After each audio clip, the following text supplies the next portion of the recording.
So let's get right to it. Remember that Slim and all our chakras, here I'll pick one up and show it to you. All of these things are just models. They're representations.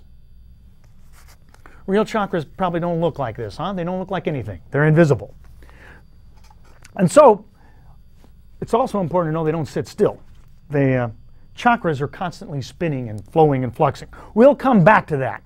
Now, people talk so much about chakras being along your spine that you might be tempted to believe that they're in the back of you. Well, they're not. They're in the middle of you. And they shine out of the front and the back, or in the case of the top and bottom one, out the top and the bottom. You'll recall that these chakras are the crimps that are located along a garden hose-like thing called the Sushumna Nadi. We won't see the Sushumna on Slim, but we are going to see the crimps, the chakras. At least 7 of them. You ready? Let's start right here. This is the root chakra. It's always an adventure on live television to see if we can get all these guys on with no mishaps. This is the root chakra, and it goes on right about right there. Now, really, the root chakra, this is sort of a rough representation too. I'm going to turn him over this way so you can see him a little better. Because really, the root chakra sort of shines down. It's probably a little bit more like this slinky here. It comes down this way. It doesn't come out this way. We'll see that a little more in a second too. That red root chakra is located in your body at the perineum. It's called the Muladhara chakra, and it corresponds to the physical body. That's what it is. It's the chakra of the physical body. It does not correspond to an aura layer. There's no aura layer corresponding to the root chakra, and yet it is the reason that all the aura layer business works. This is all profoundly important because since the root chakra is the chakra of the physical body, it means that everything going on with you is caused at and solved at the very root of you. The root chakra must be functioning well for you to maintain health, physical health, over a long period of time. We'll talk more about the root chakra in a minute, but for now, we're going to move along, and we're going to put the second chakra on Slim. I'll move his tie out of the way here so you can see him. The second chakra is called the sacral chakra, or the pelvic chakra, or the Svadhisthana chakra in Sanskrit.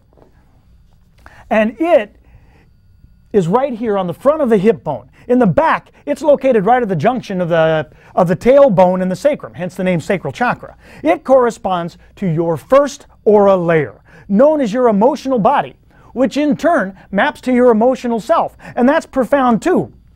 This is the chakra of healthy relationships to healthy available people, or the lack thereof. The second chakra is not about loving all the people of the world. That's a heart responsibility. Rather, it is about the close relationships you attract and the ones you push away. Now, the second chakra is also the chakra of the sense of touch, of feeling. Not emotional feelings, but tactile feeling. And remember, in that garden hose fashion, it is absolutely void of energy. It is absolutely useless until and unless that root chakra is open. All right, now we get to the yellow third chakra. The yellow third chakra is called the Manipura chakra. See if we can get that on him there. It's the solar plexus chakra, and it's not really located exact. The solar plexus is right up here where your ribs come together. It's actually a little bit below that. It's about 1/3 of the way down towards the navel. Now this Manipura chakra corresponds to your mental body, your mental self. A spiritual thought has a yellow color. Now if you go to yoga, your yoga teacher class might say one day, focus on your Manipura chakra. It is the chakra of your personal power. Well, this is technically incorrect, but it's functionally correct. All of the power in you is in your first 2 chakras, personal or otherwise. But the third chakra is about the control of power. And power is dangerous if we can't control it.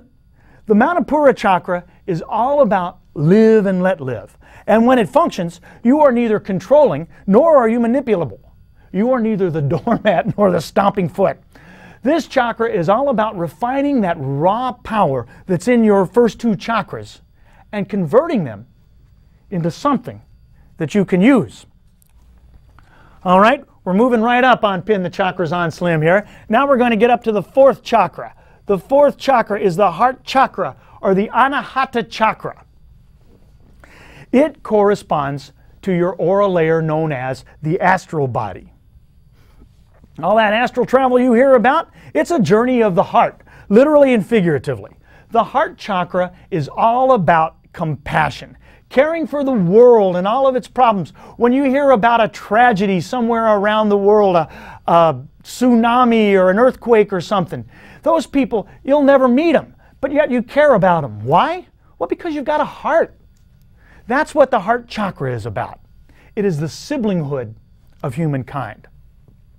So if it's the root chakra that makes you strong, it's the heart chakra that makes you good. The heart chakra is all about universal love and world peace, things like that. I mentioned that those weren't going on below. Well, that's where they are going on. All right, now let's move up. Let Slim hold our throat chakra with his teeth. There we are. How's that? We got him perfect there. That is the throat chakra, or the Vishuddha chakra in Sanskrit, and that maps to something called the etheric body.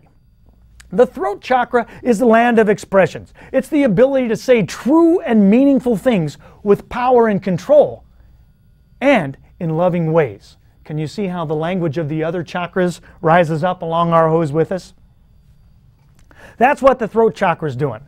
And finally, we have reached our way up to the Anahata chakra, or excuse me, the Ajna chakra. This is the third eye chakra that everybody seems to be so enamored with. And it's right there on Slim. It's only one of the chakras that isn't round. It is the chakra of something called the celestial body. Now, if, and only if, you have opened the hose at all of the crimps below it, the Ajna chakra is all about clarity. Clarity of thought and vision. It's about the ability to focus and concentrate. It's even about the ability to see the unseen, hear the unheard, know the unknown. But for it to do all of that, the root chakra has to be wide open. And now we've made it to the top here. Now we're getting up to the Sahasrara chakra, or the crown chakra. And the crown chakra, Slim's getting all decked out here. The crown chakra is the chakra of cosmic consciousness. Whoa, that's heavy. We don't have time to get to that subject right now. But it is the chakra of a body called the causal body. And the causal body is so named because it is the cause of the physical body. Now recall, the chakras don't really look like these things, and they don't really have these colors either. They don't have any colors. They're invisible.